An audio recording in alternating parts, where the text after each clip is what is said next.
साथियों, कैसे हैं आप सभी।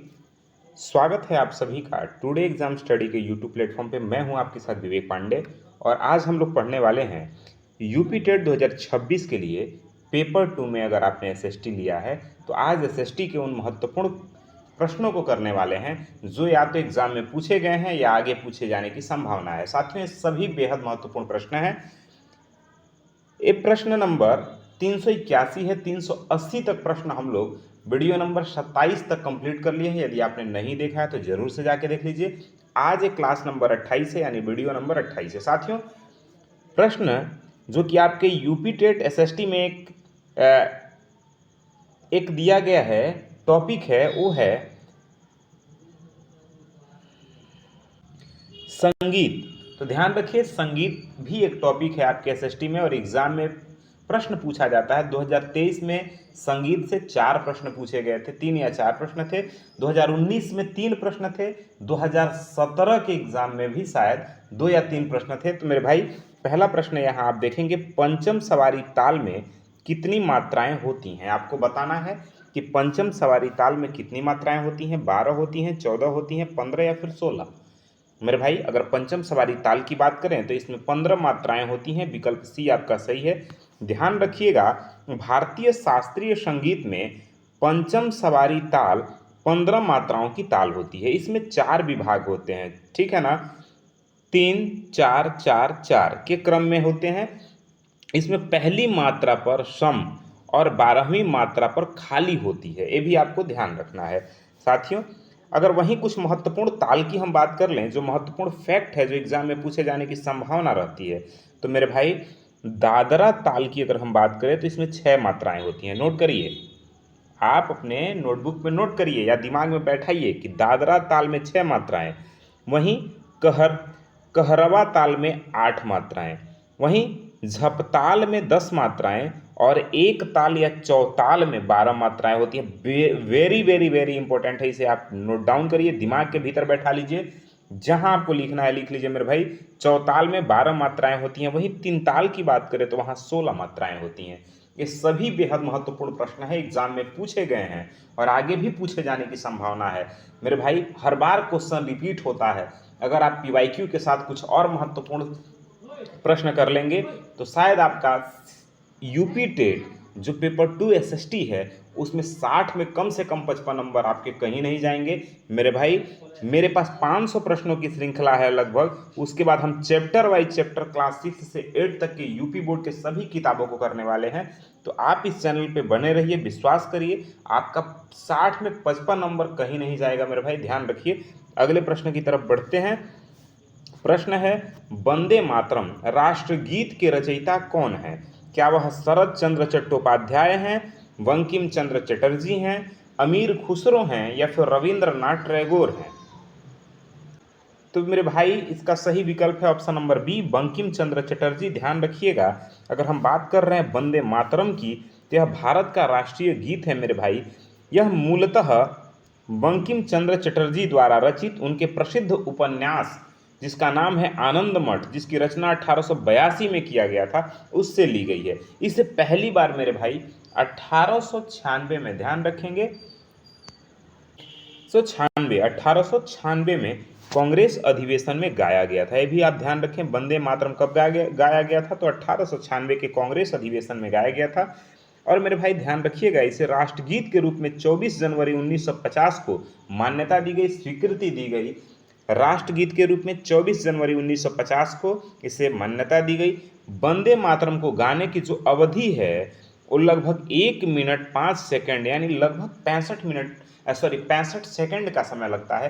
मेरे भाई, अभी भारत में जो राष्ट्रगीत है और जो राष्ट्रगान है, तो राष्ट्रगान से पहले राष्ट्रगीत को अनिवार्य कर दिया गया है। आप सभी जानते हैं कि सबसे पहले आपको राष्ट्रगीत गाना है, फिर उसके बाद राष्ट्रगान।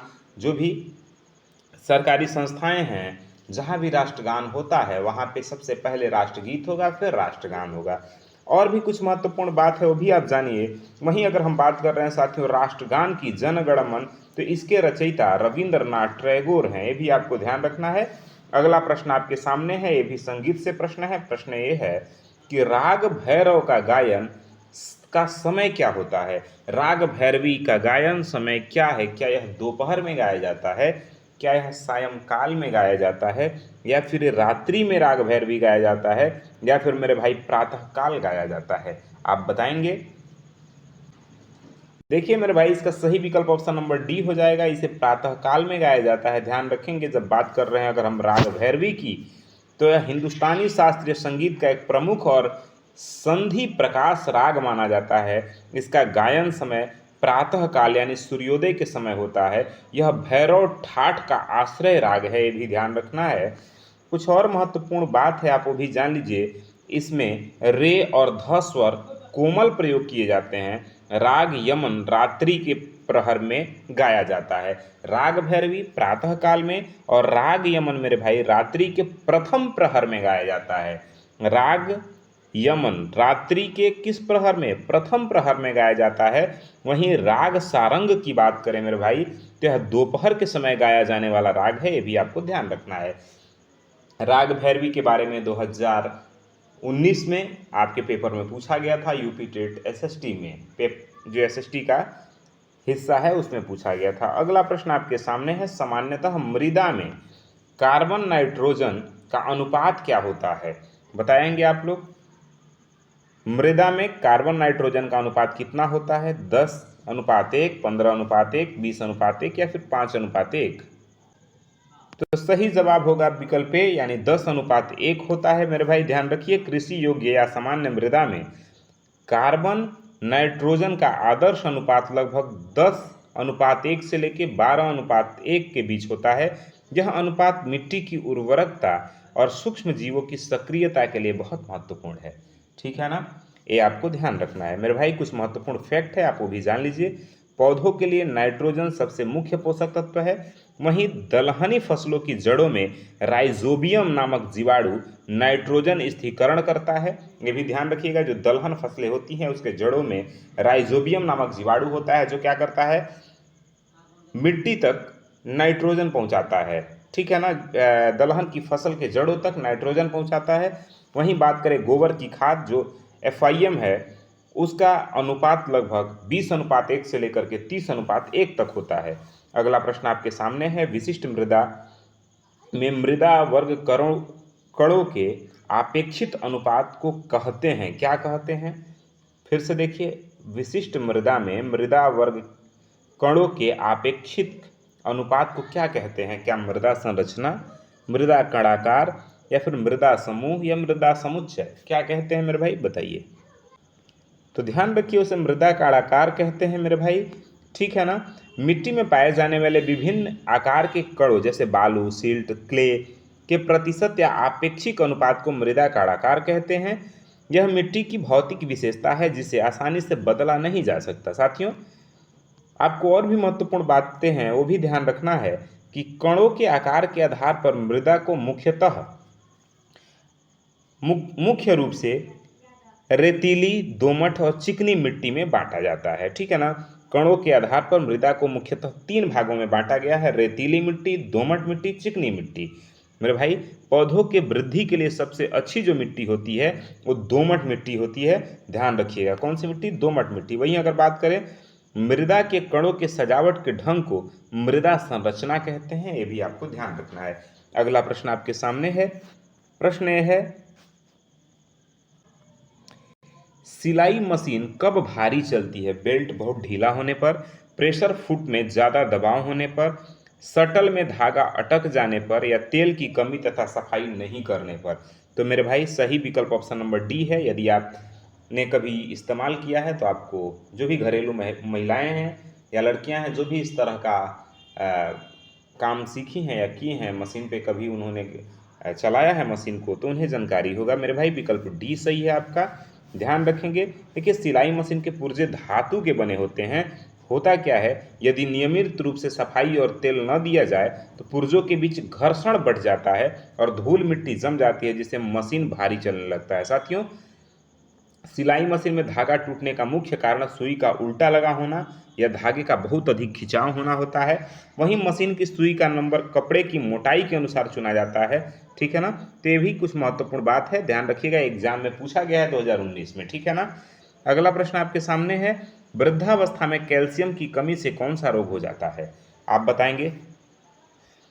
क्या ऑस्टियोपोरोसिस होता है, एनीमिया होता है, या फिर ऑस्टियोमलेशिया होता है, या फिर रिकेट्स होता है? क्या हो जाता है?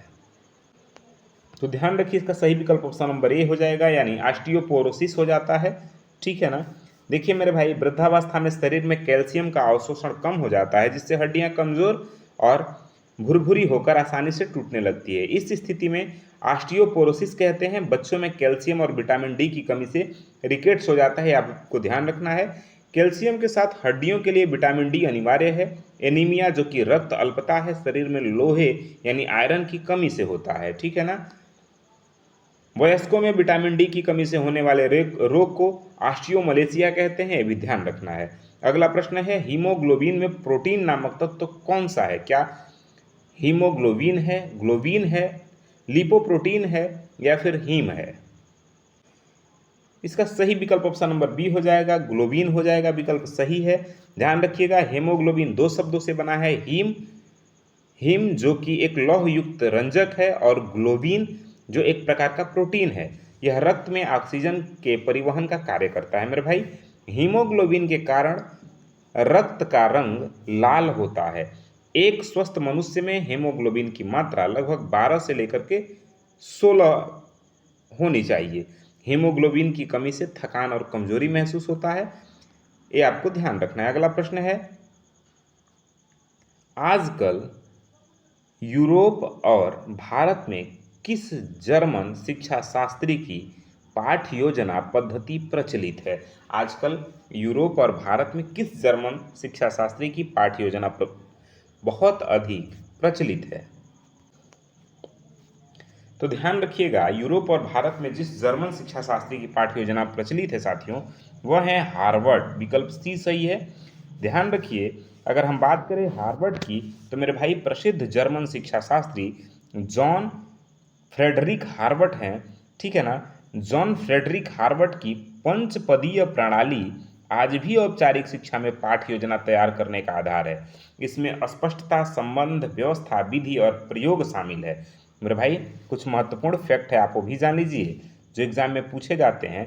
ऑगस्ट फ्रोवेल के बारे में, ऑगस्ट फ्रोवेल ने कीडन गार्डन पद्धति का विकास किया था। वहीं मॉन्टेसरी की बात करें, मारिया मॉन्टेसरी, तो मॉन्टेसरी पद्धति मारिया मॉन्टेसरी द्वारा छोटे बच्चों के लिए दी गई थी, ये भी आपको ध्यान रखना है।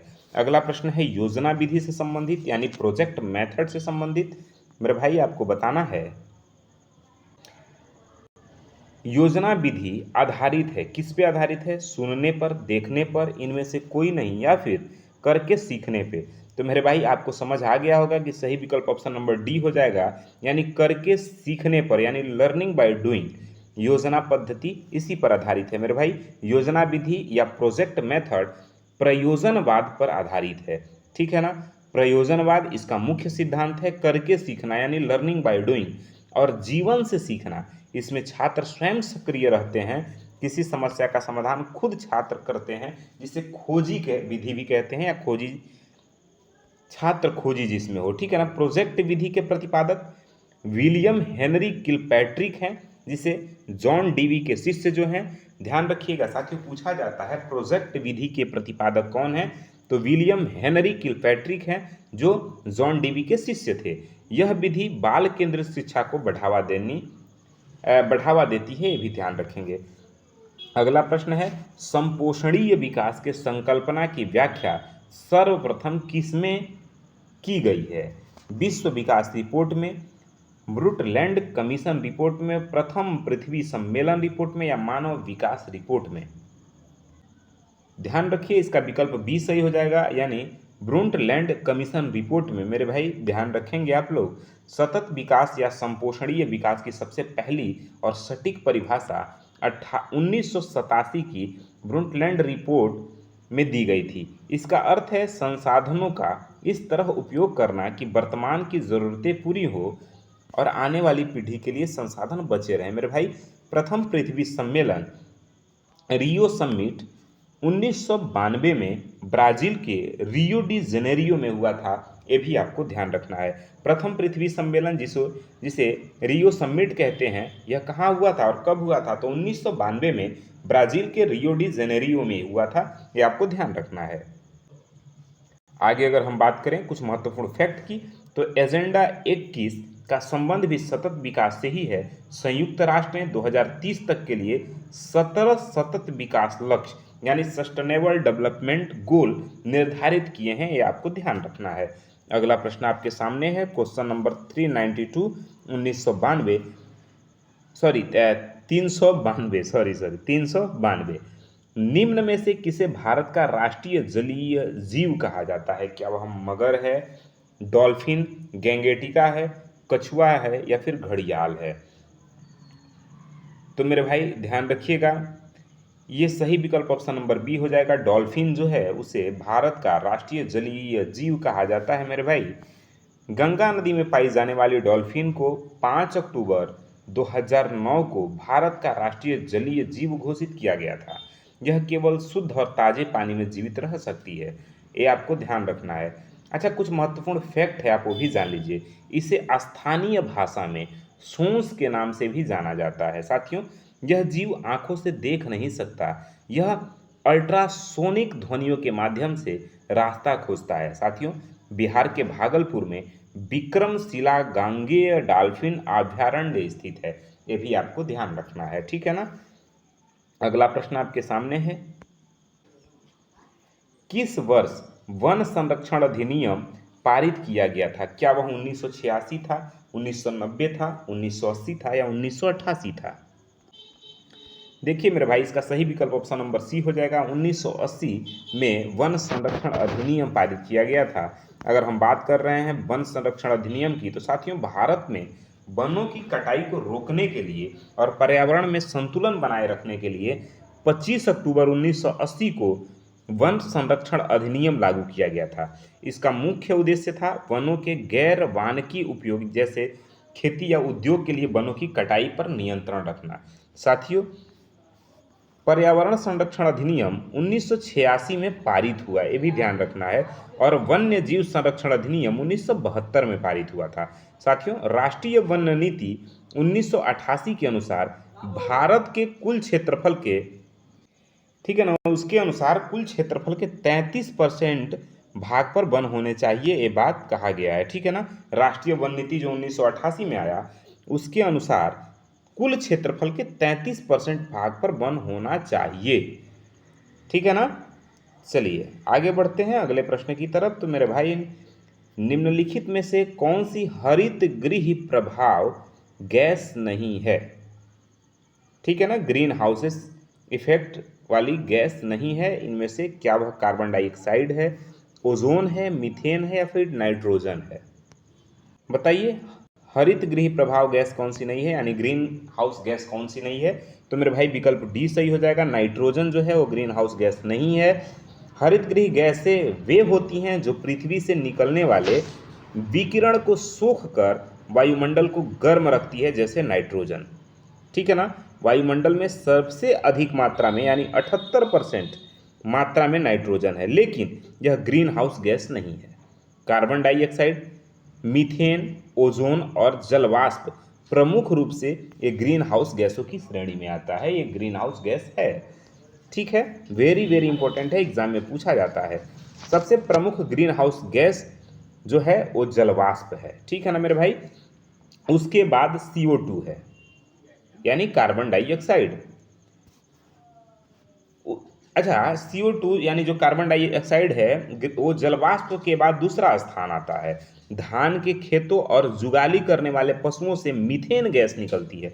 देखिए होता क्या है, जो धान के खेत हैं और जो पुआल रखा जाता है, पुआल समझते हैं आप लोग, जिसे पराली आप कहते हैं, वो रखा जाता है उससे, या सड़ने गलने वाले सब्जियों से, या जब गाय भैंस कोई भी मवेशी जुगली करते हैं यानी मुंह चलाते हैं तो उससे मीथेन गैस निकलता है, ये आपको ध्यान रखना है।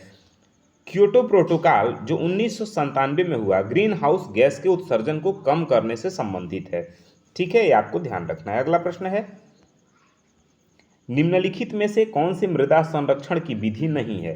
कीटनाशक रसायन, मृदा अपरदन रोकना, जैविक खाद या फिर फसल चक्रण। तो मेरे भाई सही विकल्प ऑप्शन नंबर 1 हो जाएगा। कीटनाशक रसायन जो है वह मृदा अपरदन रोकने की विधि नहीं है।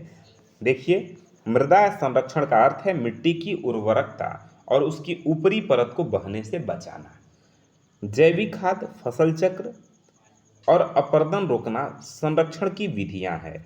इसके विपरीत कीटनाशक रसायनों का अत्यधिक उपयोग मिट्टी की गुणवत्ता को खराब करता है, ठीक है ना, और सूक्ष्म जीवों को नष्ट कर देता है। साथियों, फसल चक्र की अगर हम बात करें तो इससे मिट्टी में पोषक तत्व विशेषकर नाइट्रोजन की कमी नहीं होती। वहीं मल्चिंग की बात करें तो मिट्टी की नमी को बचाने के लिए उसे घास फूस से ढकना। पहाड़ी क्षेत्रों में मृदा अपरदन रोकने के लिए सीढ़ीदार खेती की जाती है, ठीक है ना। पहाड़ी जो क्षेत्र हैं उसमें मृदा अपरदन को रोकने के लिए सीढ़ीदार खेती की जाती है, आपको ध्यान रखना। अगला प्रश्न है, ओलंपिक खेलों का आदर्श वाक्य क्या है, ठीक है, मोटो क्या है। सही विकल्प है ऑप्शन नंबर बी, ऑल्टियस सीतियस फोर्टियस। ये जो है ओलंपिक खेलों का आदर्श वाक्य है साथियों, ये ध्यान रखिएगा। इसका अर्थ है तेज, ऊंचा और साहसी। 2021 में इसमें एक नया शब्द जोड़ा गया था, ठीक है। चलिए, अच्छा, ओलंपिक ध्वज में 5 छल्ले होते हैं जो दुनिया के 5 महाद्वीपों को दर्शाते हैं। आधुनिक ओलंपिक खेलों की शुरुआत 1986 में एथेंस में हुई थी मेरे भाई। अंतर्राष्ट्रीय ओलंपिक समिति यानी IOC का मुख्यालय लुसान है जो कि स्विट्जरलैंड में है, ठीक है ना। अगला प्रश्न है कि निम्नलिखित में से कौन अर्जुन पुरस्कार विजेता है। प्रदीप खालको, पुलेला गोपीचंद, दारा सिंह, विशेष भृगुवंशी।